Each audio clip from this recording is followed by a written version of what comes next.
Здравствуйте, дорогие друзья! Доработал наконец-то новую лавочку, исправил ошибки, усилил. Давайте посмотрим, что получилось.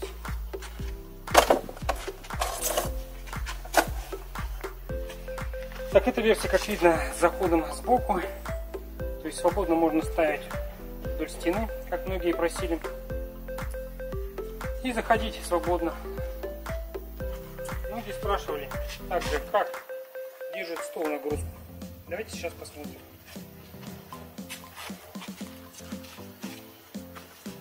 Просьба не повторять.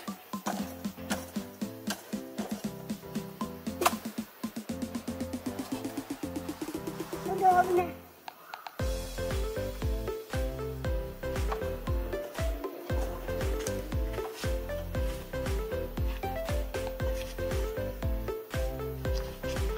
Да, вполне хорошо держит.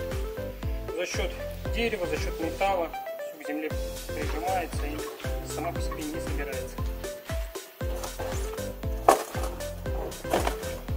Кому понравилось, можете повторять. Чертеж будет в описании.